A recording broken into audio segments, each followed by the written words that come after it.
Yeah, get started.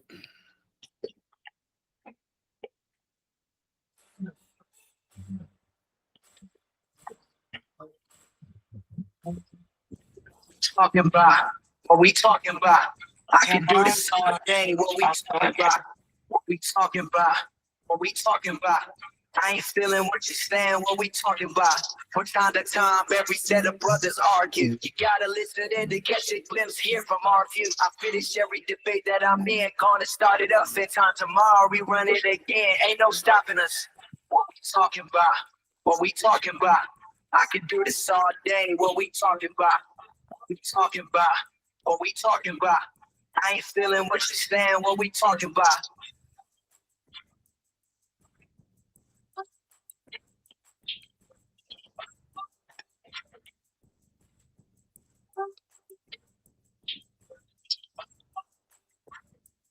Is the song done? I don't know. You ain't put no fingers up. You put no cue up. Okay, there we go. All right, man. I guess we're back for another episode of the Argue Brothers podcast. Fellas, how you doing today? Yeah, we good, baby. We'll give ourselves a good old round of applause. There we go. Key man, it's good to see you in the building. Can you hear me over there? Yeah, I can hear you. I hear you in the building. Okay, man. How you doing? Gucci. I think I came in the middle of the conversation, man. You teaching Bryce how to drive? Nah, yeah, I've been doing that for about last year. So I was saying now I gotta start getting that book to start going over them the tests. About to be 16 in August. So Oh man, that's what he's 15. Do they have learning permits in Maryland? I don't know. yeah, they do.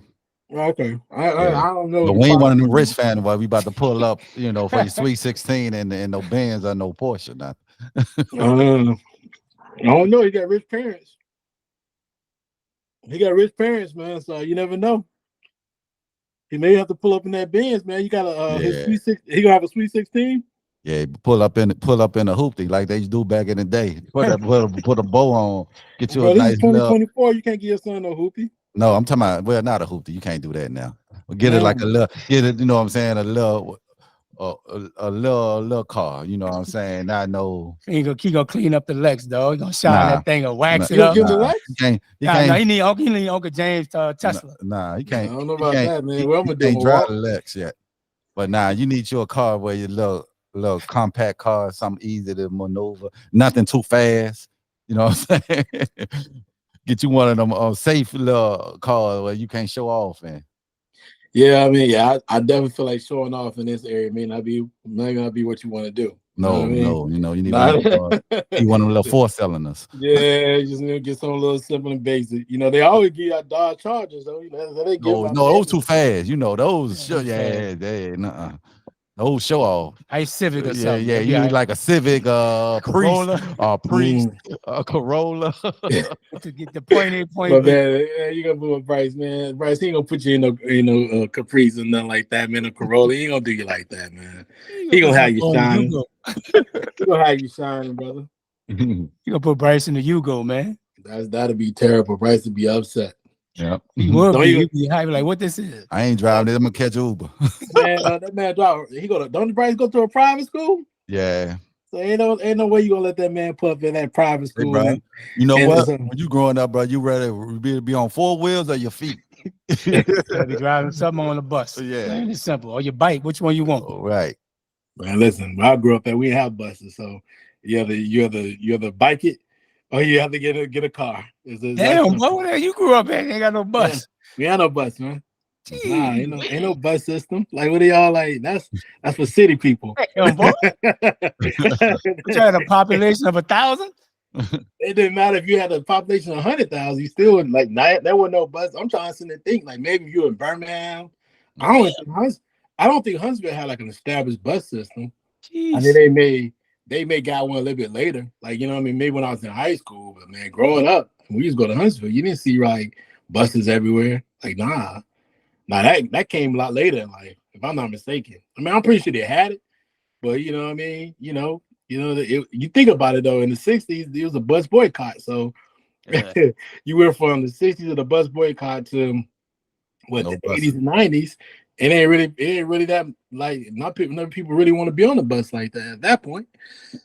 You know what I mean? So I don't know. I don't even know if kids even catching a bus now. They just Uber. You know, you Yeah, got older Uber. people. Yeah. You got older people catch the bus, but Yeah. kids ain't catching no bus now. Like the city bus, nothing. I don't even think they had a cab system for real. They may have one. What? They had, You ain't had no they car. had You a was cab stuck, boy. Well, you ain't had a car, you was shit out of luck. Like, damn. Yeah, I'm trying to tell you, you had to wait your chance. You wait your turn. Now that's what make you drive anything. Like, you know what I mean? You'll be like, I remember my mom, she showed me this 87 Regal. I was like, yup, let's get it. I ain't care. That thing would have broke down 2 weeks later. I didn't care less. Yeah. It was 1200. Let me get it. Yeah. Because you just want to have a whip. Yeah, but nah, these kids got so many options, man. They don't care if you give them a car. They're like, okay, great. Man, these kids don't even care to get their driving license now. They just used to being dropped off from door to door, Uber. You got to force them in get a driving license. Yeah, I know a chick at work, bro. Her daughter like 25. They don't have a license. Yeah, I can see it. I'm like, bro, come on, dog. I'll be tired of driving. Look, I'll be like, I wouldn't even bring a dog. Yeah, well, this girl I knew in college, she's from Brooklyn. And I remember like asking her those questions, like why you don't got no driver license? Then when she broke it down to me, it all makes sense. She's like, I can see it in New York. Why do you need one? You know what I mean? Like, yo, but anyway, you still, even though you don't gotta, I was like that because you know, I ain't wanted one because I'm like, shit, y'all ain't buying me no car. My mom was like, boy, you gonna get these license. I'm like, for what? I ain't got no car. What I need license for? You gonna get these license. You gonna got this permit. You gonna get these license. Thanks. Man, listen, I couldn't wait to get mine. All right, man. So let's get to our topics for today. Let's get to the show for today, man. We just saw the All-Star weekend just happened this past weekend. The game, everything was cool. Slam dunk contest, not so much. And then you got to the actual game on Sunday, and it may be one of the most boring, high scoring. Definitely the most high scoring game ever. I think what they had, I don't know, what was the total? Was the total like 300-400 points? Yeah, I think it was like 211 or something. 186. If I'm not mistaken, Carl Towns. Was it Carl Towns? Yeah. Mm-hmm. Cat had 30 and a quarter, with 50 points in the loss. And it just, it's been a lot of issues. Like there's just no defense, no strategy, nothing's taking in place. And there's been a lot of complaints going on. So Keith, start us off, man. What were your thoughts on that? And how you think the NBA can fix the All-Star game? Well, I want to say All-Star weekend is probably one of the best weekends in any sport that does the All-Star weekends. When you start with the 3-point contest, it's great. It's a shame now you more hyped to see the 3-point contest than you are to see the dunk contest or the actually All-Star game or the skill challenge. That wasn't never the case. And what they need to do to get it back, man, because you don't want to have this like the Pro Bowl, man, where nobody even tune in. Nobody even, you're going to get to the point. If it keep going this way, people going to start treating it like the Pro Bowl. I ain't saw the Pro Bowl for the NFL in damn near, I don't know, 3-4 years. And it's kind of getting that point to the All-Star game. So things they need to do is, first of all, I like the Friday night celebrity joints. I never really watched. That's cool. The 3-point contest is cool. We got to start getting more star powers in the dunk contest. Nobody want to see a G leader winning the dunk contest, bro.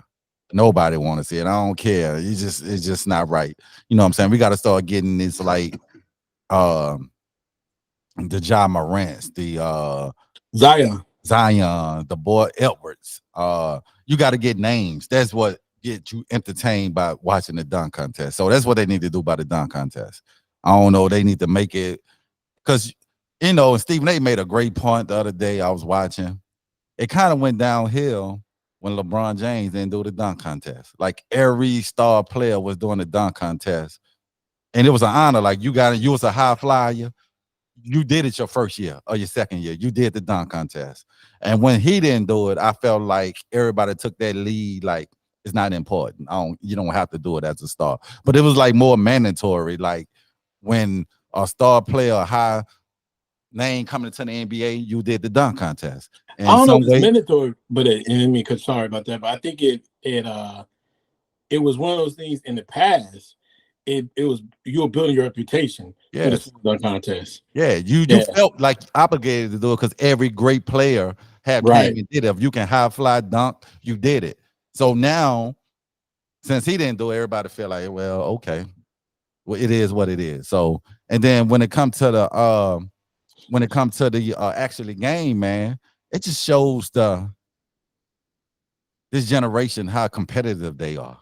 Like when you, like back in the day, like when you went and everybody on that court, those players wanted to show like I'm that dude. I can't wait to go against this player.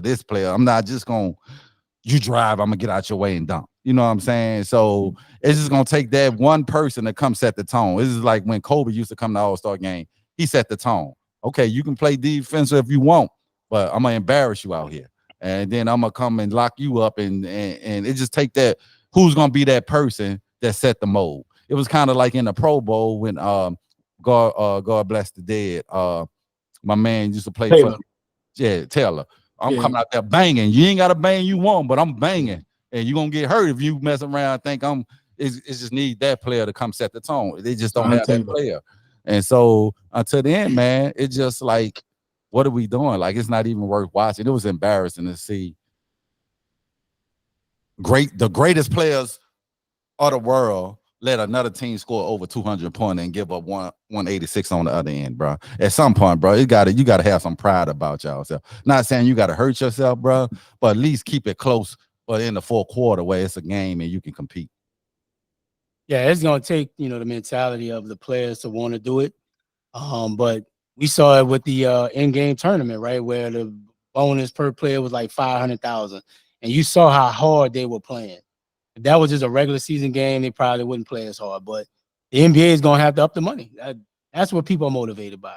It doesn't matter how rich you are, $1 million, $1.5 million, and the difference got to be big. Like if the winning team, each player get $1 million, the losing team get like 250,000. Like you got to make it a big difference to make people motivated to do it. And then as far as the overall of the NBA All-Star Weekend, man, listen, I bet you the money the ratings were still up. People are still there. The stars are still there courtside. So even if it's not a competitive game, people are still going to be there. People are still going to show up because it's about entertainment. People are about seeing their brands. It's about, wearing the latest shoes, who's on the sideline. NBA don't have a shortage of that. And until, I say it's the money go up, the game going to stay the same. But then the mentality of these players today, they don't really want to get hurt. They just trying to get their little extra rest, get ready for the second half of the year. And I don't see it changing, bro. Honestly, unless the money is up there. Other than that, it's gonna be the same All-Star weekend like before, bro. I don't see it really changing. I'm just lost on when did we become so money driven. I mean, it used to be about pride. Yeah. It used to be about going against the best. Yes. The experience, being able to, stand beside the Jordans. I mean, you just spoke of Kobe, the AIs, all the different players. He wanted to prove that not only they were the best player in the team, but the best player, maybe one of the best players, if not the best player in the league. Mm-hmm. And it was just more prideful. Yes. Mm-hmm. And even in the fourth quarter, there were times where you had to play defense. And I liked it when they had that. I think they had a point in the All-Star game where they had you had to win by a certain percentage, certain points. Mm-hmm. I like that. I don't know if they did away with that this past year. They did. It's like first to like 130. If you like, it was like first to a certain like score, and it just seemed like the defense was there, and the pride was there, and they was invested. These players is not invested. I get it. You want to be a brand, and the brand is great, but the brand is still the companies. I mean, you can walk around and look at yourself as your brand all day, but the brand is really still the company that you represent. You're still a representation of the company. And so, I mean, that's great and all, but what the brand sells, you sell the experience, you sell the fan experience and the fan logic so people can buy your sneakers. So I can't use the brand as an excuse. It's just boring. I personally haven't really watched the All-Star game in years, to be honest with you, because I just don't really care for it. I watched Saturday. I still kind of watch the slam dunk contest every now and then. It's getting worse and worse. I don't know who told Jaylen Brown to be in it. Yeah, I just think that maybe that was something that he thought of. that he thought maybe he'll bring, some, I don't know, some juice to it. Because he got that $300 million, but that $300 million was got his brain lost because it looked bad. His dunk selection was off. I didn't think that was that great. Nope. And so, there's got to be thoughts about scrapping that, or, maybe doing something else with it. I don't know, man. Maybe rearrange it during the day. Maybe make it how the 3-point contest last. I really can't understand what can they really do. That's something that people get paid a lot of money on their end to figure that out. But it's just it's boring at times. Once you get past that 3-point contest, I did like the men's versus women challenge, or with Steph Curry versus Sabrina. Yeah, I like that. I thought that was a very good event, and I think it'll be even bigger if they bring Steph back and he goes against Caitlin Clark next year. I think that makes it even huge. I think that's a bigger event, and it gets come on a greater scale. But other than that, those two events, the skill challenge is cool, and it happened so early that I don't think it really does anything if you keep it or you scrap it. But man, the slam dunk contest and All-Star game is just, I really don't understand where they're at with this anymore. So as a fan, you're just not invested. It's gonna take star power. I do give Jaylen Brown credit for not what he did on it, but being an all-star and want to be in it. Like, somebody gonna have to change the narrative, make it cool again for all-stars and superstars to be in the dunk contest right now. I don't think you have to be an all-star though. I mean, Aaron Gordon and what's the kid from the Bulls? Zach LaVine. Zach LaVine. But they was high riser. But I'm just saying, high riser with name. Just imagine if Zion and my man from Memphis, Ja is in it, bro. Yeah. The hype of the whole week gonna be crazy. You know what I'm saying? Then you put the boy Edwards in it from Minnesota, Anthony Edwards. That everybody's waiting to see it, because even though the 3-point contest cool, it's nothing like that dunk contest when you got star power. It's nothing like it. But you got to have star power, and I just want to see some dunks. Like, at this point, we've seen every dunk there. Yeah, it's nothing new. It's nothing new. It's nothing new.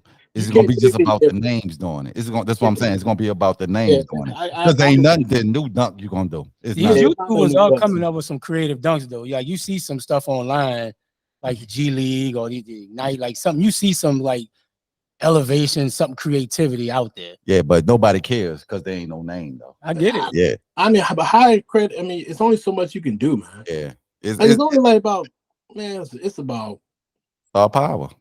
It's about it's only so many dunks you can do. Yeah, because like what new you gonna bring to the table that we never seen, that a human can do? It ain't the windmill. We done seen everything, but I see kids in high school, doing dunks warm up that be more in creative or not just in creative, but you be more enthused by it watching them do it than you see kids seeing the NBA content, because it seems like they just they're doing it with excitement. So you watching this young kid who maybe 6'1", 6'2" out there spin around, dunking, going through his legs in the warm-ups. And you're really like, wow, like this kid's really getting it. And that to me is more, I enjoy that more than anything else, man. I don't know what you really can do with it. So we're gonna call out Jai and Zion and Elvis next year, man. We need y'all, man. Bring the dunk contest back, man. Be the generation that change and make it cool again to do the dunk contest, man. You think the NBA should make them do it? You can't make them. They gotta want to do it. You can't make them do it. At one point, the NBA had a rule like you can only be in a dunk contest if you're in the first 4 or 5 years in the league. Mm-hmm. Like, it's so many things that we don't that has changed over the years. But then like LeBron that went to sign like maybe 2 or 3 years ago said, I'm gonna be in the dunk contest. Yeah, they never did it.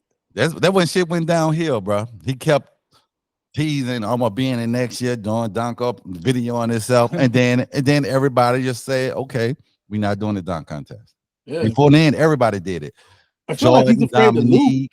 D Brown, Vince Carter, Tracy Right. McGrady, Kobe. Like when you came in the league, if you was a high flyer, you did the dunk contest in your first 2-3 years. And you shouldn't be afraid to lose. I Yeah, mean, and T-Mac I thought that's what his problem was. He didn't want to yeah. go out there and lose. He was worried about the brand. T-Mac was like, T-Mac himself said he didn't think he was going to beat Vince. Yeah. He said in the interview, he said, because Yeah. Vince Carter said, man, why don't you come do it with him? He was like, for what? Like, I ain't about to beat you. Right. Like, but he did it anyway. But he did it anyway for the Yeah. fans. And T-Mac had some nice dunk. He just He wasn't did. beating Vince Carter, but he didn't worry about losing. Oh, He didn't worry about losing. Yeah. It's just you just gotta do it, man. It's too much. Yeah, you can't be so worried about it.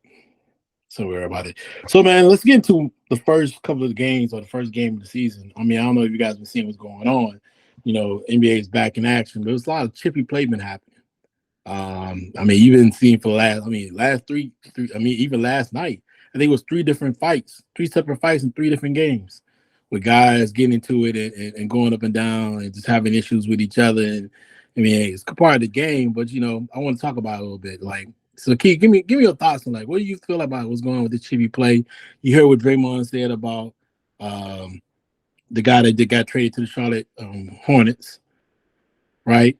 Give me your thoughts on how you feel about what's going on with it. Just the way the level of play has been elevated. It seems like it's getting a lot more physical right now. Well, we always know that this is when the season really starts after All-Star. And especially in the West right now, it's a gauntlet. And everybody trying to dodge that 7 seed. Everybody trying to get 1 through 6. Nobody want to be in that play-in. And right now, guys are going all out. Like it's go time now. This was like, I hate to say this, when the real NBA season start after All-Star, where every game count. And especially in the West right now, 3, 4, 5 games, you can be from 4th to the 10th. That's how close it is right now. And because you never know what can happen in a play-in game it's kind of like college thing. And I ain't think this would last, but the NBA hit it all with this 7 through 10, because it give you like March Madness feel. Any given night you can lose. You can have an off night, and you don't want that. You want to at least have a rest where 1 through 6. You ready for a 7-game series than a 1-game series. So, and players trying to dodge that right now. So it's good for the league right now. You know, they hit it all with this. I ain't know how this will last, but that's what you're seeing right now. People are getting ready to make their run and try to get from their 1st to 6th place. Everybody trying to dodge that 7 seed. And so that's why you're seeing the chippiness. That's why you're seeing it's more competitive. And look, we really got 2 more months in the season? Yeah. Because April playoffs. So people down this stretch, you're gonna see a lot going on right now where people are competing every night. It's really like the playoffs done started like in March. Like this last week of February and March, like every game is a must-win game. So you're definitely gonna see it. And I love it, man. I love it. It was a great thing they did with this play-in tournament. With the play-in from 7 to 10, which make it every night competitive now. So in the beginning, I think players are gonna have to learn you can't wait till All-Star no more. You're gonna have to start playing ball early on in the season while you ain't in this rut where you trying to win 80% of your games to at least be a 6 seed. Yeah. Yeah, Key hit the nail on the head, bro. Like you said, we always say once football's over, the NBA is when people start tuning in. And listen, bro, payoff lives on the line. And you saw it last night in the Pelicans game with Miami and the Pels, the Warriors and the Hornets. Like, you know, this is where you make your name in the NBA. Like if you're ascending, like you taking over now, this is where the money comes at. So, you know, I love it. And you know, this is what it is, man. This is money time. Definitely. Yeah, I think this is the best part of the NBA. Like when they're being buddy, I am not trying to watch. But when you see these dudes colliding and getting at each other and grabbing each other by the throat, throwing haymaker punches. I mean, dude, Thomas Bryant is like 6'11". He throwing little Corona. He throwing punches. Alvarado, whatever that dude's name is, man. They're literally going back and forth. Then you seen the guy from like Travis Kelce come out of nowhere and hit him and clock him aside there. I love it. I love seeing like I think Jimmy Butler said himself. Like he said, he grabbed my throat, I grabbed his throat, and it was just what it was. Like I love that part of basketball. I love that part where they don't like each other. So and they won. I think somebody one of the reporters asked him like, "So do you feel like this is going to happen again next time you see each other?" He said, "Probably so." Like, he said, "We think we're a good team," but he also said, "We think we're better than them." Oh man, that ain't nothing but just that right there. You're gonna take that like whoever is the coach. That's bullet board material, right? Like I love that. Like he basically said, "We're better than New Orleans." Mm-hmm. Yes, that's what I want to see. I don't like the buddy stuff. Yeah. I like seeing people get at each other. Now you don't have to go overboard, like with my guy from the Pistons punching the guy before the game even starts. Yeah, he bugging. Right, that right there, that's over exerting those type of issues. But man, like seeing the Hornets getting a little chippy because you got blown out by the Warriors. That's what you're supposed to be. Dude, getting mad at one of the players and sticking up for his player. That Draymond, like, first of all, let me say something. Who is Draymond whipped? And folks, I'm from the South, so we say whipped. Hey, bro, who is Draymond whipped? He just got that image, bro. Like he gonna do something. Feels like he has to speak on anything and everything that happens in the NBA. When a player does something, he was like, and I think his statement was like, that's what got him traded, talking or getting in people's face, doing the most. But who is Draymond whipped? Nobody. Nobody. Jordan Poole. Jordan Poole is a child, man. Yeah, Jordan Who grew up in the suburbs in Cali. Who ain't about that? He ain't trying to fight. He just want to play basketball and talk ish while he play basketball. Right. That's what he want to do. Mm-hmm. I ain't never seen Draymond walk up on any man in the NBA that you look at and say, "Oh man, if he will something, I respect that." Yeah, he ain't gonna do that. He know who to fuck with and who don't. Nobody talks about people don't fear Draymond. I don't know why Draymond walks around. I know he has a mic in his hand, and I respect it. He got a mouthpiece on him. Bro, like when did you start thinking people supposed to fear you? Nobody fears Draymond. Mm-hmm. So when I read that and I heard that statement, I'm like, he basically you. He's doing the same thing you do. Yeah, I get what he's saying with the Grant Williams thing. I saw that it was the Hornets. Grant Williams. I'm like, you do the same thing. He got in there and like he put his headbutt on, like he like head to head with the dude. Like, bro, you're doing the most, Grant Williams. Yeah. Like, stop it, bro. Like you're doing the most, though. Like you're just trying to get attention, bro. But he's doing that, but image. Whether he's doing that or not, he's sticking for his play. I think one of the guys had pushed the other guy. Yeah, he's new to the team. He's trying to establish himself. He's sticking for his player. Yeah, my thing is Draymond had a comment on that, and I'm thinking to myself like, he's like, that's what got him traded. And I'm thinking like, he's doing what you do. You don't do. Who have you whipped? It makes you feel like, man, people should fear you and listen to your statements, bro. I'm listening to Draymond and say, man, shut up, dude. Right. Yeah, like voice of the league, man. Like, cut it out, bro. Like, he voice of the league. He a fake tough guy. He's a fake tough guy. That's exactly what he is. Mm-hmm. You cannot hear. There's no. Maybe he got somebody in college, but there's nobody I've ever heard of that people look at Draymond and have any fear of him. No. None. Draymond ain't never run up on anybody walking the streets that people be like, man, we'll fear Draymond. Or in the NBA. Anybody that's gonna clap back. Never. Draymond didn't cut it out, bro. Like he could have said that statement. He could have said that one, bro. Like they basically said, man, he doing what you do. So come on, man. But I do love this part of the year. It's been going back and forth. I watched the game against Minnesota and the Bucks last night. We'll talk about the Bucks in a minute. That I thought it was a good game. They got a little chippy too. There was two teams, two of the best teams in the league going at each other. I enjoyed it. I thought it was a good game. Milwaukee. Okay. I finally won one. Huh? Milwaukee won that game last night. So I really love that. Let's jump into that. We can talk about Ray start us off, man. Do you think it's fair that Doc is getting criticized the way he's getting criticized because of the slow start for the Bucks? Yep. Because I think somebody said like he was doing some consulting work early on in the year. So it ain't like he just fresh off the booth, coaching. He's an experienced coach. And a lot of times these coaches all run the same plays. And when you got Giannis and Dame, Middleton, you have a veteran team. I get it. There's going to be ups and downs in the NBA, but you shouldn't be starting 3-7 before the All-Star break, losing to Memphis. and then you criticizing your players about talking about, well, I think some of them had their bags packed for Mexico already. It's on you, bro. Like, your track record says it all. We all know Doc should have never got this job, but it is what it is, and it comes with the territory. When you got a good team like Milwaukee, you shouldn't be going 3-10. Like 3 games out of 10, you shouldn't. But they don't play no D. But yeah, the criticism is fair all the way. Ain't no excuses in the NBA. You need to win. Y'all got a good team to win. It's plain and simple. Yeah, my thing with it, I don't care about the regular season with Doc. It's what you're gonna do for me in the playoffs, because that's when he got to make his mark. Now he's still living off 2008. Is it 2008, 2000? Yeah, I think they won in 2008. 2008 championship. After that, he hadn't done nothing. And you had great talent since then. And I'm like, Ray, at some point, you got to take accountability, bro. Stop.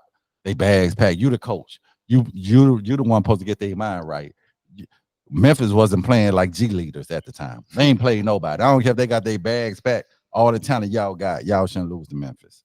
And I think this is gonna be his last job. Not saying this year, but if he get knocked out the first round or second round, this is gonna be his last job.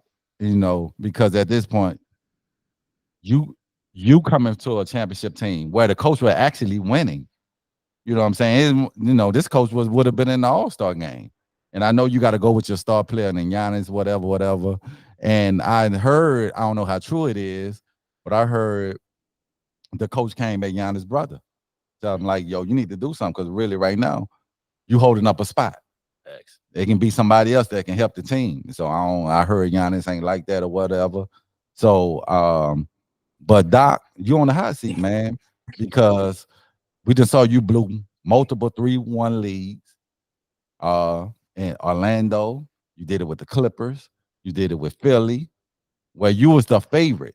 And what adjustments you're gonna make when, you know what I'm saying, when it's time to make adjustments in the playoff. So I don't care what he's doing in the regular season right now. I just want to see what he's gonna do in the playoff, because you got a championship team at least to get to the Eastern Conference Final. You cannot come short of an Eastern Conference Final.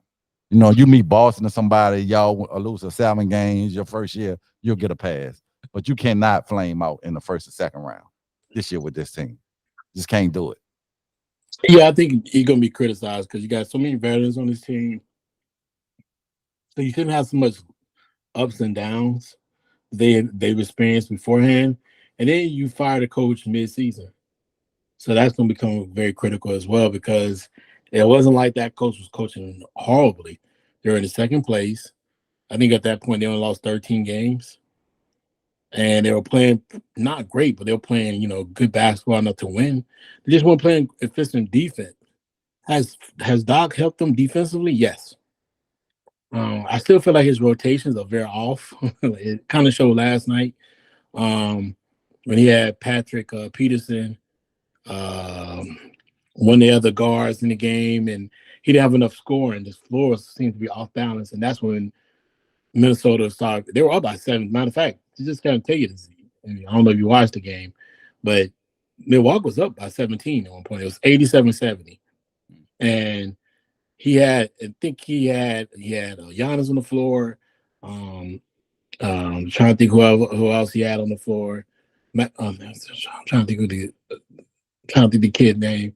I know he had Pat P. He had a couple other players, and it seemed like the floor balance wasn't there. It seems like his rotations sometimes need to be cleaned up and challenged, because it allowed Minnesota to come back in that game. Cat started hitting a couple of threes. Anthony Harris started going. I think they cut it to like 4 to 6 points, which shouldn't happen when you are a team that has the offensive efficiency of the Bucks.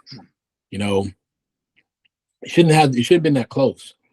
They had a explosive third quarter and then had like a dull fourth quarter, and Minnesota almost caught up with them. So it's just like, those are the challenges that I see with them. Like, do you know when to make those rotations? Is that going to happen when you get in the playoffs when you're up? Milwaukee's also had problems with coaching. But he gave up leads. He gave leads against Miami last year. Like, now, you got to rethink about those things as well. Like, Dame still has not had a very efficient game yet, especially since Doc's been there. And I know Dame's going through some challenges when it comes to his, personal situations, but you're gonna get Dame on board and get him going. He hit a very good shot at the end of the game. I mean, that put them away, put Minnesota away last night, but he still was like 7 for 20.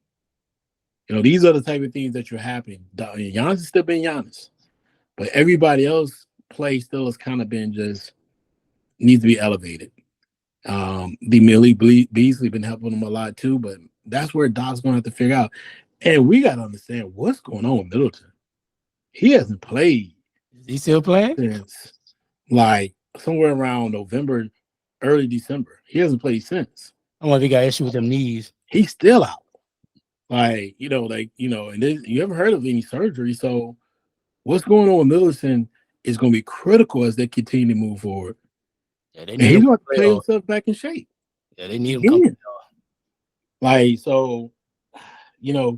This is where Dotson really have to show, is he worth the money?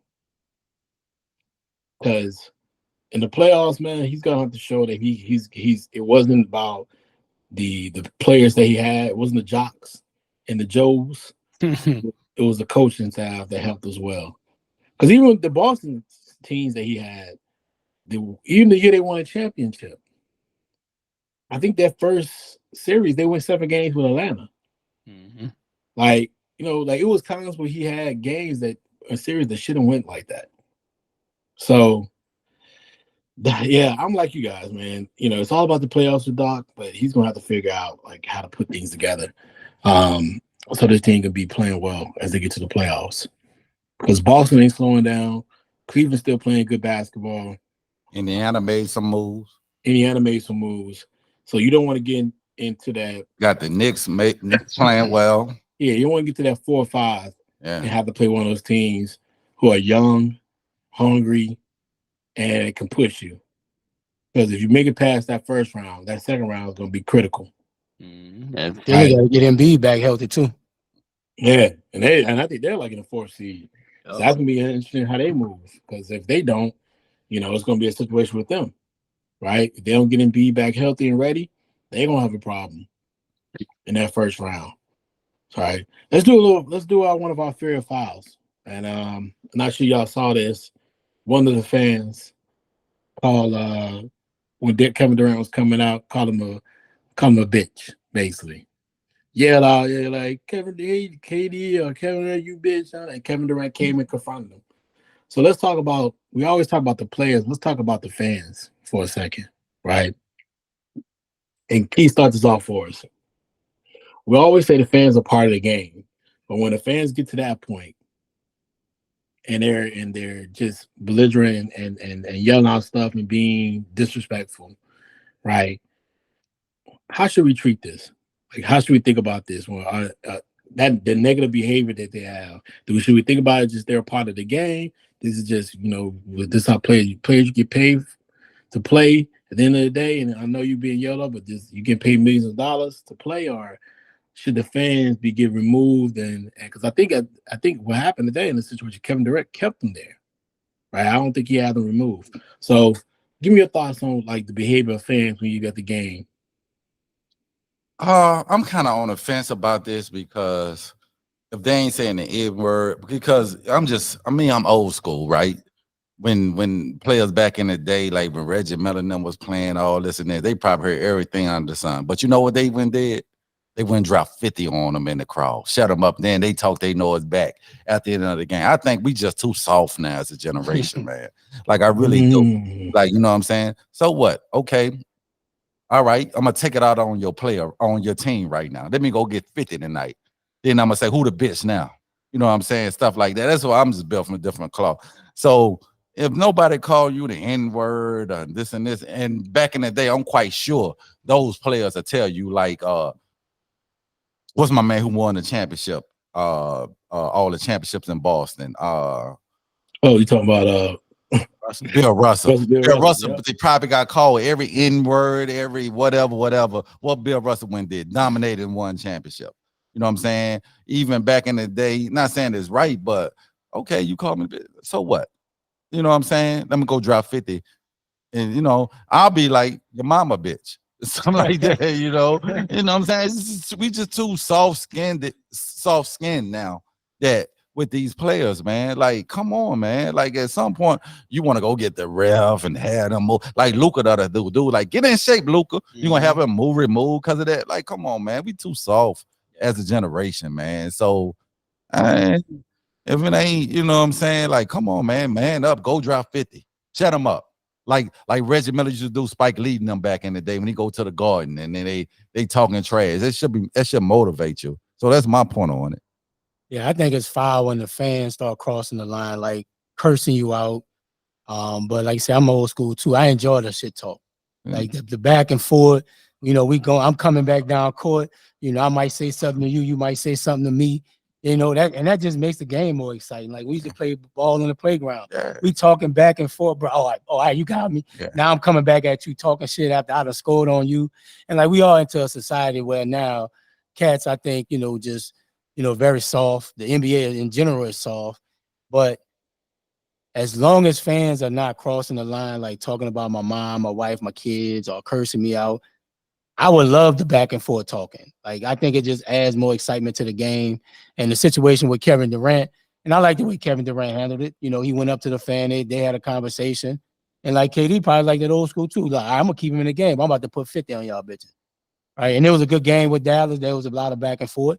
But I'm just like I said, I'm like Key, man. Like, I enjoy the back and forth talking, but just don't cross the line like with family and kids.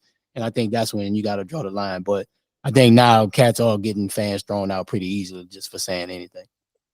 Yeah, I mean, I've definitely heard a lot of different things, especially when you're closer to the court. And so, you know, I'm kind of on the fence at it. You know, I think, you know, there's a code of conduct that are on the ticket sales. So when you're reading the ticket sales and you get the ticket, there is a code of conduct in there that once you buy that ticket, you're supposed to simplify when you're in these games, at the games. But at the same time, I mean, it's a psychological warfare too.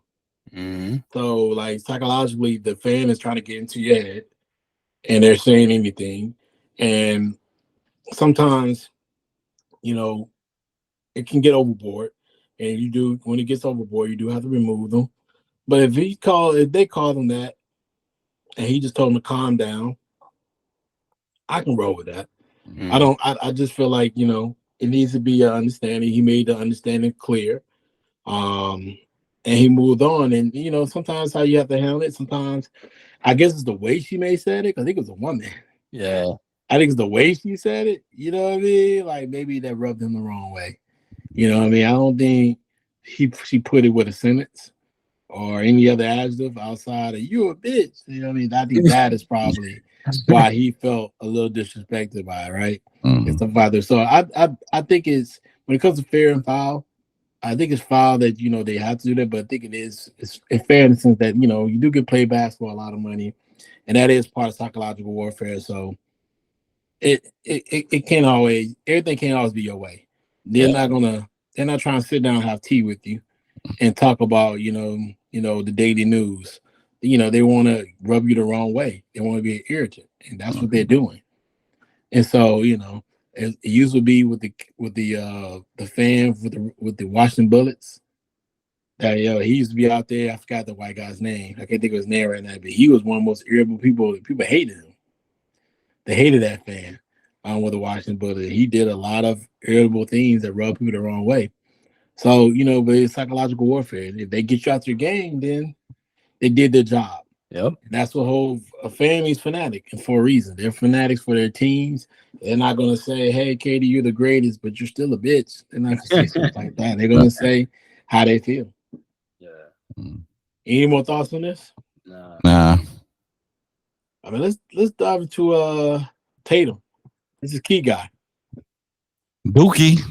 Key is Tatum the best basketball player is he the best player in the NBA? There's a couple of people that can make that argument. I ain't mad at him from saying it. You know what I'm saying? He should feel that way. You know what I'm saying? He will arguably top 3. There's a few people that can say they are. So you gotta go out there and have everybody to say it for you. So you know what I'm saying? I ain't mad at if you come to him right now. He's at the high level of his game. You know what I'm saying? You got him, Jokic, Edwards, got Shea. You know what I'm saying? If any one of them say right now they the best in the game, I ain't mad at it. You know, you should think that way, right? So just got to go out there in the playoffs. You know, what people will say he the best in the league if he go out there this year and win a championship and become the MVP of the finals. You know what I'm saying? You will have the world probably saying you're the best player in the game. So at this time, you've been knocking on the door for, you know, had success early, making it tough, straightforward conference finals, Eastern Conference Finals. So right now, you pretty much like a veteran in the game right now. Pretty much, you're still in your prime, but right now, if you want people to say you're the best in the world, you got to go out there and get a ring this year, and that's what he got to do. But I ain't mad at him for saying it. Yeah, it's good to have confidence, but I think with the NBA, bro, you got to perform in the playoffs. And there's too many times he's come up short over the last few years, whether, you know, his 3-point game is struggling, he didn't do anything to, you know, play better. But yeah, you know, believe in yourself. I always say, man, my quote is, bro, always believe in yourself. And if you don't, nobody will. But at the end of the day, you got to perform on the court, bro. And it ain't just the regular season. Like he said, you got to go out and win a title. And that's what Jokic did to put his stake on being the best in the league, right? Embiid won, back-to-back, one MVP. But you got to win things like that for people to say you're the best in the league. And you got to be consistent over some years, not just 1 or 2 years. You got to put together a 5, 6, 7 year span so people be like, you know what? Yeah, you the best in the league. So, yeah, I ain't got no problem with he saying it. I mean, you believe what you want to believe. I mean, I have no problem with it. If I walk outside and believe I'm the most handsome man in the world, then you know what I mean. I think that I'm the most handsome man in the world. Like just I look at life. It's just, you know, it should not be. It's not going to be reflective until he does what he needs to do to show that he is the best player in the league. That's all that happens. Right. That's it. But he should believe it. I mean, of course. And if he say it, great. Go prove it. Go win the championship. Be the best player on the floor.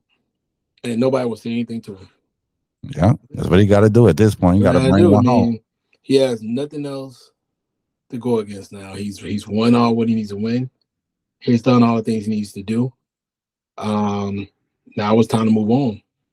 It's time for you to go win the championship. And if you don't, you fall short. Being that you have the best team in the league this year, probably if not the best starting five, at least, yeah, I would say they're the best starting five in the NBA. Yeah.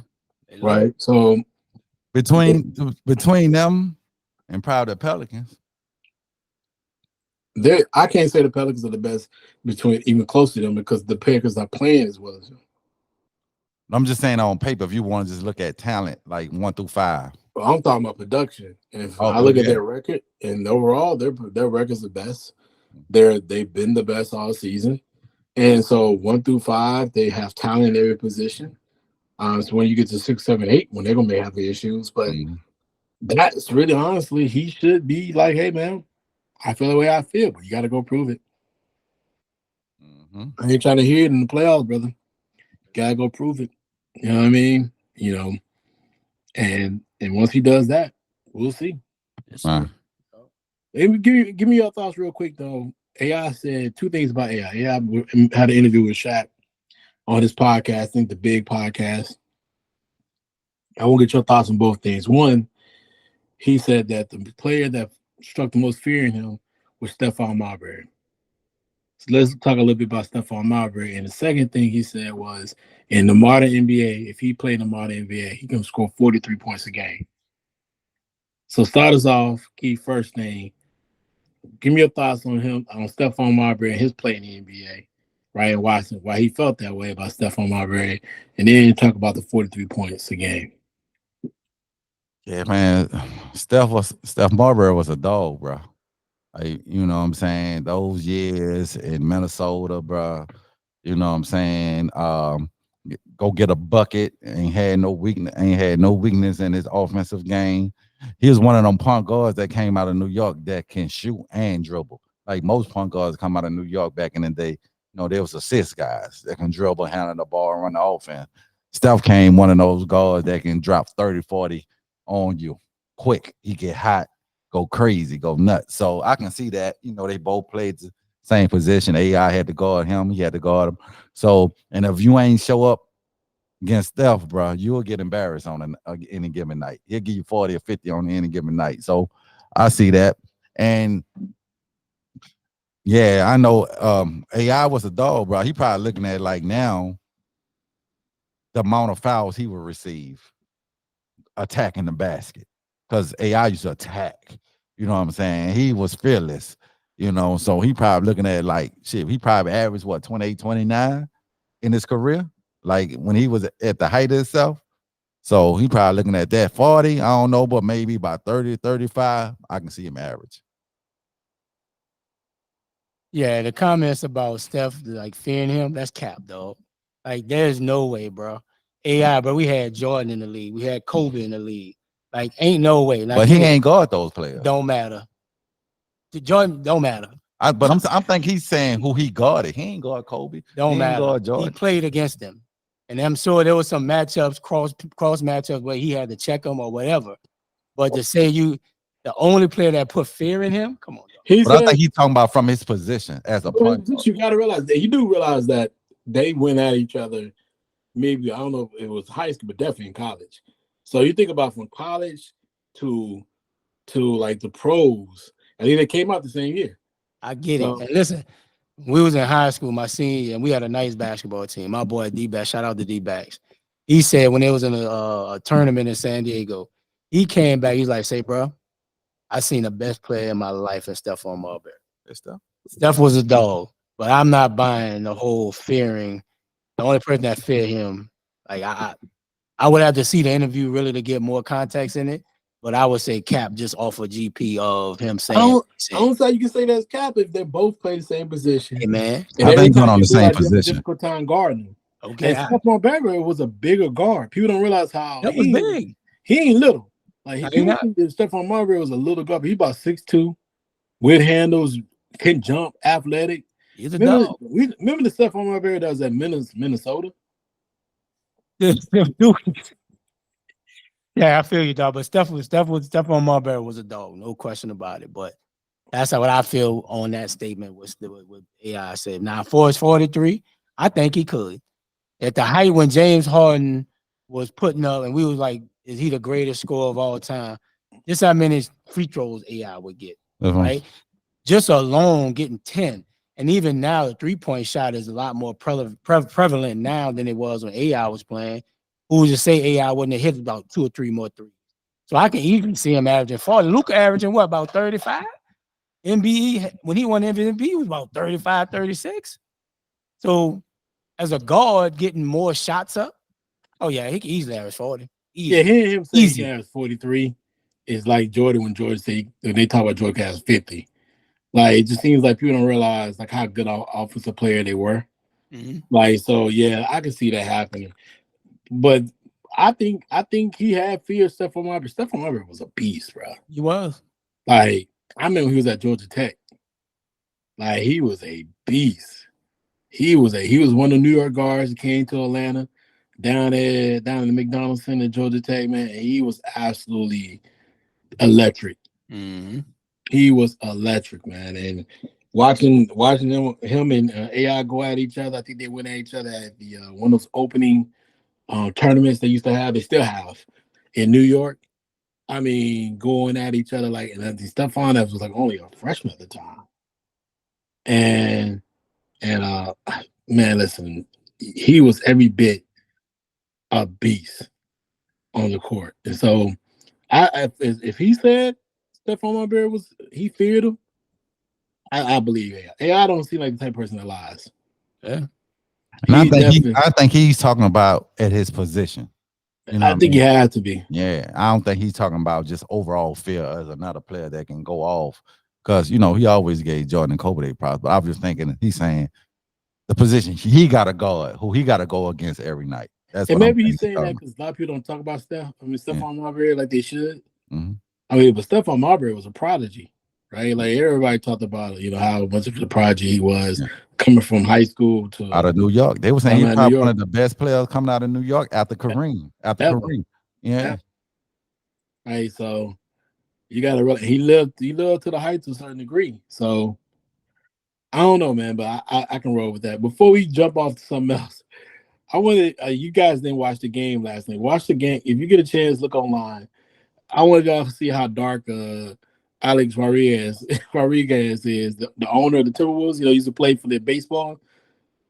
Go and look online and see. I don't know what type of tan he had. If he was A-Rod? A-Rod, yeah. Alex Rodriguez, man. A-Rod. A-Rod is about as dark as us. You got that I know he's Dominican, right? Well, you know, we never really see how Dominican is, but when you go on there, look how he come out looking like a soul brother for real. Like he is as dark as they come. It's all over the internet. Oh, listen, hold up, JD. This college got to do something about this. What's that? Duke just lost to Wake Forest, and these players just stormed the court and just done hurt Duke best player, bro. Done just ran into him and stepped on his ankle or something like this. Like something got to be done. Look at this. He'll be all right. Nah, bro. This got to some got to be done. He'll be all right, man. Storming the court's part of the game. Duke, bro. Duke But you can't run into the players, bro. When Duke do it, you don't say nothing. No, but I'm saying I think everybody, because this is if this dude done, bro, they season done. Yeah, you know what I'm saying. Some need to be done. This happened another time. Yeah, like they. I ain't hear you say nothing about it when LSU stormed the field and beat Bama last year, a couple of years ago. No, but I'm saying, but with football players, they ain't nobody running into them because they got equipment on. But I'm just saying, they run into them all the time. That's why one of them girl got smacked. Yeah, that's what. Some need to be done, bro. Some need to be done. This is gonna be a big topic tomorrow on Sports Talk. Yeah, we'll have to see, man. Too bad Duke lost though. The Wake Forest. The Wake Forest, yeah, bro. College football. We talk about college basketball, bro. You don't know who's gonna win this. Yeah, we gotta wait close to. You don't know who's gonna win college basketball. College basketball just it's in the air. Nobody knows. There's no big household name like we said. Yeah, like LSU just beat Kentucky the other night. Yeah, you just don't. College March Madden, you don't know who's gonna win, bro. I ain't even gonna do a bracket. I'm gonna do a women's bracket. Thanks. I don't know. College basketball, man. Yeah, it's women. Women still is good though. Yeah, that's what I'm saying. Yeah, I'm gonna do a college women bracket. I ain't doing a men's bracket. I told you about Juju. She good, but the thing is, I told you. She ain't gonna go nowhere with that team because she got to score half their points. That's the only thing. That's the only thing. She gotta score 30. Like I told everybody, I told y'all last week. We talked about Caitlin Clark. Caitlin Clark is great. It's amazing. She's been. Probably gonna have a Caitlin Clark is Juju's coming right behind her. So if Juju stay 4 years, she gonna break a record. It ain't nothing else about it. I doubt she stay 4 years though. She probably that's the only difference. But with NIL, you never know. But NIL, you never know. All right, man. Let's get to the NFL talk real quick. Discussions on this real quick. Get through it. The Bears. I mean, they're getting close to the end in the draft. Should they take Caleb or not? Key, go ahead. Should they draft Caleb Williams? Yeah, if you believe that's your generation talent, bro, I think it's best for both organizations. And I think if I'm what's my man name? The quarterback. You talking about Fields. I want out of Chicago anyway, bro. Like at this point, I tried. Since I've been a rookie. I see he just unfollowed Chicago. I think they done already told him. He unfollowed Chicago. He unfollowed NFL. I think he already know that at this point, Chicago just should come out and say, look, we gonna move on and we're gonna get Kayla. But I think a lot of people are saying they should keep him and just trade that pick down and add more pieces. But if you feel like this the next Pat Mahomes, this generation talent quarterback, you got to do it. So, but I think they will. I think they would trade off him and draft Caleb. I would keep Justin Fields, man. Like the dude just need some better coaching from an offensive standpoint. They added DJ Moore last year. He had a pretty good year till he got hurt. And you never know what you're gonna get with Caleb, bro. Like honestly, if he had a bad year at USC, you saw some red flags. But I think it comes down to they don't want to pay Justin Fields $50 million a year. I think that's what it just comes down to, bro. And you're still losing as a team and an organization. So I think that'd be the only reason why they take Caleb and they trade off of Justin Fields. Man, I don't care. Chicago be Chicago. They just never really did. They've never been a quarterback city. Yep. So I don't see how that's going to help them anyway. That's It's probably not why what they are. They're not a quarterback city. That's probably why Caleb don't want to go. And the weather's bad. It's really cold out that lake. I mean, So what y'all trade for him, JD? trade the number 1 pick. No, trade for Atlanta trade Fields. for Fields. Give up something for Fields. The only reason why I don't think they should, because I think Fields is just a better version of what the current quarterback is. And Better version current of who? What current version? Y'all? Yeah, the current quarterback. He's a run first quarterback. He got a better arm, better talent overall. Than what y'all got them boys put together, Heineke and Ritter. Isn't that what the current quarterback, the better version means? It means he's a running quarterback, is what he is. And they don't have, when you look at the weapons that they have, Bijan Robinson can run the football. I don't need the quarterback to run the football. I don't need that. You have a Pitts a tight end. You have Drake a receiver. They're probably getting another receiver. I wouldn't be remiss of going back and bringing in my man from Bama. Bring him back next season because they're not resigning him at Jacksonville Jaguars. They're not gonna resign him. So bring him back to Atlanta. Now you got a number 1 and a number 2 receiver. You can draft another receiver in the draft. Now you really got a lot of weapons. The O-line was always solid. You just keep adding pieces there. And then defensively, the defense held them last year. Mm-hmm. So, I mean, I would not make that trade because you have to give up something. But I also feel like you gotta trade up in the draft to get a quarterback. So it's really gonna have it shakes when you see the first 3 picks. That's gonna tell you everything. They were drafting at 8. And so the first 3 picks gonna happen. You know, New England's gonna get that pick, Bears gonna have that pick, and then let's say you have Jalen Daniels at 7 that doesn't make it to 7. You go to 8 and Jalen Daniels sitting there. You don't have to make that trade. But then again, I'll be kind of afraid of Jalen Daniels because all his stats that he had this past year, he's never done it before.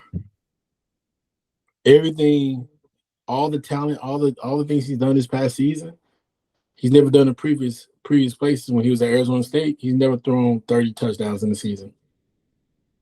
So I don't think he's gonna be there at 7. Well, they're gonna have to. That's why I said they're gonna trade because he ain't gonna be there at 7. Maybe not. Yeah. But I feel like they need to make that. If they're gonna make that move, man, that's what I would do. I would either go through the draft because still you have a cheap quarterback, and that's where you can keep adding pieces. They need a number 2 receiver for sure.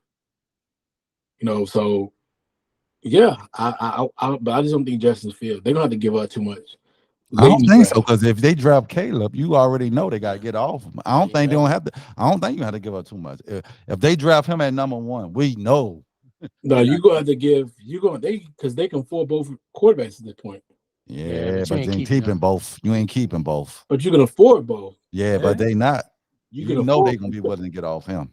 You can always let Justin go later on in the season. Yeah, but I'm just saying you just gotta weigh it out. They gonna get rid of him. Leverage is gone once you draft Caleb. Once they draft him at number 1, you ain't no more leverage. Yeah, your leverage gone. We'll see, man. But Atlanta, there's a lot of different ways to go. But I definitely think you gotta get a quarterback. I mean, what we have on the roster ain't it? Yeah, unless you're gonna trade up in the top 5. The quarterback's gonna be flying off. Yeah, they're going off the board. The top quarterback's going off the board. Let's add this topic in here right here quick. Jameis say he wants to be a starting quarterback in NFL. We talked about this for a little bit. What's the chance of Jameis, being a starting quarterback in NFL? Ray, go ahead and jump on that one. 0%. I mean, he's a great locker room guy. I think he's one of those guys you kind of have on your team. He's a good motivator. I think he's a great leader, but the talent is just not there. Like at this point, bro, nothing wrong with having it and saying that you want to be able to start in this league because you should want to. But I think his career is about to be back up unless someone gets hurt. That'll be the only way he gets his opportunity. But nobody's going to sign him as a starter. 0%. Yeah, I'm with Ray. 0. I just don't see it. You know, New Orleans is supposed to be where you go show that you can be a starter. And you haven't done it since you've been there. You know, it can be the coaching staff, whatever. And then when you do get it, he's just too much of a gunslinger, bro. Make your good plays, and then you come back, and he just gonna he gonna just give you a couple interceptions. He just don't know how to, you know. He played well, decent, managed under Sean Payton that year, but Sean Payton had him doing a lot of check downs, but yeah, I don't see him ever being a starter. Yeah. Yeah, Davis, man, go ahead and start getting your go ahead and go to biblical college and start focus on being a pastor, bro. Now just get that backup check. He can stay in the league for a while, get that backup money. Bro, no, you No, he can million. Stay in the league, get that backup money. He need to go to biblical college and go ahead and get that and get ready to be a pastor. He can be a backup and a pastor at the same time. All good. Yeah, he can do both. But that's what In he New needs to Orleans, do. Jordan, New Orleans culture. People love you, you know. Like, James was all outside at the Mardi Gras Here's the parade. crazy thing. I don't think he wants to be there anymore. I mean, he wants to have a chance to start, bro. I get it. I listened to an interview and he's talking about being a starter or just being a quarterback. He didn't listen none of this. He didn't listen to New Orleans at all. When they talked, he gonna be a starter there. But he did, even just in general, he didn't talk about New Orleans just being there. He was talking like, yeah, I will, you know, I can live in Atlanta. You know what I mean? He said, my family from Birmingham, so it's right there. And I'm thinking to myself, like, yeah, that's great. We ain't want you there, dog. Say, bro. We don't want you there. Like, it's just like USFL got some opportunities. It's like Cam Newton. Cam was like, yeah, man, you know, the only team I would come play for is Atlanta. I'm like, great. That sounds good, brother. Hey, man, maybe 10 years ago that'll work. But today's Cam, we ain't worried about that. Cam need to go ahead and put his papers in. Man, just focus on something else, brother. Absolutely, because it ain't. We don't need it. We don't need it right now. I don't think that's gonna work right now. All right, so next topic up, your boy Key start us off, man. You think JJ gonna get that $30 million a year? Yeah, you know, Jordan and Jefferson. Was it Justin Jefferson? Justin Jefferson. Yeah, I think he's gonna get it. Minnesota knows shit. Arguably, you got one of the top 2 receivers in the league. At least top 3, top 4. But yeah, he'll get it. What else you gonna turn to? No, I mean, you gave up Diggs to get him. It worked out. He's still young. When he's healthy, arguably one of the best receivers in the league. But yeah, he'll get his money. Yeah, he definitely earned it. And it's just he's up. He's next up, bro. Tyreek got his money, set the bar high. It's gonna be between Jefferson and Chase, bro. Who gonna get the first over what Tyreek got? So he definitely earned it. That's to me the best receiver in the league, most complete receiver. Yeah, he deserves it, bro. He ain't getting no $30 million a year. Shit, watch you get it. He ain't getting no $30 million. That's a lot of that money. He wouldn't get it. That money gonna be some signing bonus, bro. Ain't no way his damn per salary gonna be $30 million a year. Yeah, you know that. You know NFL contracts like paper, bro. Man, that ain't gonna never be no way nowhere. You know, it can change from the day tomorrow, but it's all. Who's gonna be throwing passes for him next season? Huh? I mean, Who's gonna be throwing the ball to him next season? I think they re-signed Kirk because I don't see him going draft nobody. I don't see him going to be a big player in the free agency. I don't think Kirk want to play that. Kirk want to play where he can win. I mean, I think they were rolling. I mean, they were doing all right with Kirk. Kirk was having one of his better years. Kirk want to play where he can win, man. Kirk want that money. Yeah, Kirk want to play that money wherever he at. Because Kirk made a lot of money, and Kirk I think $230 million. Well, how much money do you think he gonna make? Who? Kirk? He'd have made $231 million. He gonna make some more as a quarterback. And salary. He get about $30 million a year. 1 year. I can get a 2-year deal from Minnesota. I don't see it, bro. But where else he gonna go? Kirk? Where else? He got options. I don't see too many. Maybe Minnesota. Maybe Atlanta. England. Atlanta.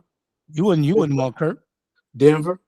New England gonna draft a quarterback. They got what the number. Right, so it says like I don't see a market for Kirk, honestly. Atlanta, Denver. He got Would a you market sign Kirk Million and give him $30 million a year? for 2 years.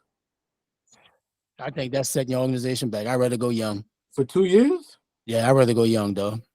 Man, we got paying money for 2 years. 2 years, you can get Kirk the money for 2 years. And I think that's why For 2 Minnesota. years? Yeah, that's why I think Minnesota gonna offer it to him. Yeah, you'll get it for But 2 years. they may offer him, but I don't think he's gonna make any money there. But I think he like playing with I mean, I don't think Jefferson he because will win Minnesota got receivers. And, you know, you got Jefferson, you had the rookie they drafted last year, Jordan. So I think he was looking at that and it's like, what other option gonna give me? No, this? and they got weapons. Yeah, what other team gonna give me these options? The tight end Hawkinson. Like they got some weapons at Minnesota, though. They gotta get that defense right. I don't know, man. I don't see it. We're gonna see. It's gonna be interesting. March. It's gonna be interesting. He got some. He got. I mean, like I said, he can go to Denver. He got some. He got opportunities. Yeah. I mean, Raiders. Yeah, I mean, Raiders might have an option. A lot of open opportunities. They're gonna release Jimmy Garoppolo. They're looking for a veteran quarterback. Yeah, he might have a market. So he has a market. He has a market, man.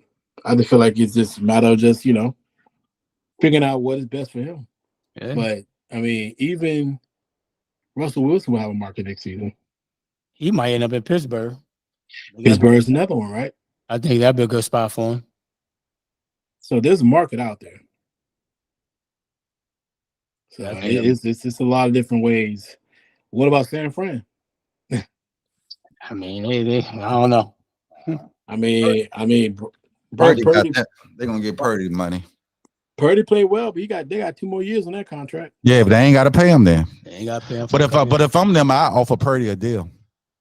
Because you don't want to let the market get too crazy. You can get Kurt there for Purdy upsize younger. He's trying to win a Super Bowl. Yeah, that's how you trying to do. Yeah, shit. They could have won this one if it wasn't for the head coach. Yeah, I mean, Purdy locked in. It wasn't Purdy. It was the head coach who lost the Super Bowl for him. Okay. What about the New York Giants? I think they're gonna draft a quarterback. They draft one. Yeah, they're gonna draft one. They still can easily bring Kirk in. Yeah, but they're gonna draft one. I think Jaden goes there. Yeah, Jaden Daniels goes there. The rest, if Washington don't get him, they draft Jaden Daniels. If Washington don't take him at 2, Giants get him. Especially if New England don't get him at 3. Yeah, he ain't going past 4. We'll see. Yes, sir. We'll see. All right, man. That's the end of the topics for today, man. Anybody want to got something to talk about before we get out of here? Nah, bro. Just another great show, man. Looking forward to March, man. A lot of things happen good in March. Daylight saving, March Madness, hopefully warm weather. It's been a great winter, bro. I will agree. It's been a great winter. Yeah, it hasn't been bad. It hasn't, but I'm ready for 70-degree weather. I'm ready. Yeah, it hasn't been any legs out. Yeah, bro. You know, it hasn't been a heavy snow. Yeah, but it's been cold though. It's been some cold. It's been cold, but it hasn't been heavy snow. Yeah, I thought it was gonna snow that day. They're talking about how it was like 4 inches, 2 to 4 inches. I went all the way out there to Maryland just to get a shovel and didn't even snow. It didn't even snow over here. That's how it happens, bro. Yeah, but it's been cold though. It ain't get a lot of snow, but it's been cold. Yeah, it's been cold, man. People talking about it ain't cold. Like, yes, it is. It hasn't been brick. Like normally it'd be like the teens. Man, that's ridiculous cold. But we talking about we brainwashed. We've been cold. Like 30 and 40 degrees is cold weather. Yeah. When you 43, 44, it's cold. It's very much cold. A lot of people don't realize that it's cold to us. Yes. Yeah. Ray, man, any final thoughts before we get out of here? Man, great show, man. And looking out for this mom series we're gonna implement real soon. Yeah, we gotta get started on that one. I think a lot of people up, man. We gotta get started on that one, man. I haven't had an opportunity to get into it, but let me ask you a quick question before we get out of here. What y'all been thinking about the HBCU NFL HBCU because this coming up next week with the NFL draft combine. What you been thinking about the HBCU draft combine? Is that even needed? You think that's needed? I think it is. You think let's see what they do with it. Should they just invite those players to the NFL combine? Yes, I agree. I think they should just invite them. Yeah, stop separating the competition. But you know what that is? That's political. Because you don't want nobody from HBCU come show somebody who you projected to go top 10. You know what I'm saying? They don't want that. I hate to say it. You know what I mean? It was kind of like this documentary somebody was telling me, but I forgot the kid name. They messed up that when I think Boston dropped them, and maybe y'all know that Boston dropped them not in the draft, but in the summer league. He was saying he was one of the best high schoolers in high school. This is when the era LeBron came out. And he was saying every time LeBron got in the game, they actually got, I got to see what is on. I don't know it's on. They wouldn't put him in like in the summer league. Then when LeBron come out, they put him in the game. You talking about Lenny Cook? Yeah, Lenny Cook. Yeah, you talking about Lenny Cook that played out of New York? Yeah, they was the best. Yeah, he was playing over Melo and them, all them. He played. He played in. He ended up playing. He played overseas. Yeah, and he ended up playing. But he's. I mean, Lenny Cook lived off that little highlight reel when he crossed LeBron up. And then he was saying, they said they even showed it on the documentary, like in the summer league. When LeBron sat down, they put him in. And he was like, he wanted to go against LeBron, but I guess they got that call, like, you know.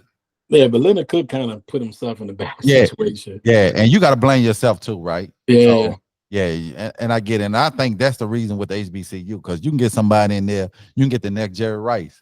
You know what I'm saying? And you all come show somebody up at the next Walter Payton, and they don't want that. And that's why they're trying to separate it. But like you said, football players are football players. They should all go to the same. Who cares? Yep. Yeah, I feel like it shouldn't work that way. I feel like they should make it an emphasis on bringing in, the top HBCUs players to come in there and doing the combine. I watched the kid at Alabama A&M, receiver. I mean, the passes they're throwing, he was doing the gauntlet, the receiving gauntlet, where he go through the middle of the field to try to catch. I mean, they were throwing the worst pass I've ever seen in my life. But he was catching everything in full speed and wasn't breaking stride at all, and was catching everything at full speed, and it was impressive. They got the kid coming out of I think it's FAMU that ran like a 4.32. It's a lot of different plays out there. You just got to be able to let these guys get out there and do their thing, man. And I feel like that's been the issue. We don't want to give these guys an opportunity. Give them an opportunity. If you need a separate, okay, cool. But why you need to have them? There's some of the best players. Let them be a part of that, right? I don't think they have a D2 NFL combine. They don't have a D3 NFL combine. So separating that is not going to help. You know what I mean? Does that make them top 5 picks? No. Just give them an opportunity, exposure, just like everybody. Opportunity. Yeah. So I mean, all your coaches are there anyway. Why not just add a few more players, bro? It ain't gonna hurt nothing. Exactly. That's what they need to do. Yep. So they just need to just keep bringing in those players so they can have those opportunities. So that's my thing. We can log off with. Give these guys the opportunity. The same thing for the major schools. Yep. Just expand the amount of people being in the combine. I think they have a limit. Give them about 30 more players. I mean, I think you can get 15. I think that, that's something more than that. Like, and just build on that. I'm not saying you got to go add 50 players, right? But at the end of the day, another 10 to 15 is not going to hurt. Exactly. It's not going to hurt nothing. So, yeah, I just want to give those guys the opportunity to do their thing. Yeah, because even if you add one extra day to the combine, it's not going to make a break. They ain't got nothing else to do. Exactly. And most of the guys that, a lot of those guys who going to be those top 5, top 10, top 20 first round picks, they don't do all the events anyway. They're there just for the meetings. They're there for the interviews. They're there for discussions. And then they go on. So why not have a person there who's going to want to do everything to show that he wants to impress those NFL scouts or the NFL coaches? Let's not limit. Span the thing out. Give about 30, 35 more players, not just HBCU players, also D1, D2 players. Let them all, D3 players, let them all get in there. Bring about 30 more of them players and let them compete. It's all about competition. Facts. All right, man. I think that's what we is. We're at the end of the day for the show, man. So got nothing else to bring up. I am about to get up out of here, my brother. We out. All right, later.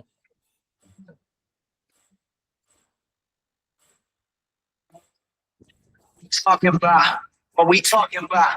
I can do this all day. What we talking about? What we talking about? What we talking about? I ain't feeling what you stand, what we talking about. What kind of time every set of brothers argue. You gotta listen in to catch it clear here from our view. I finish every debate that I'm in, gonna start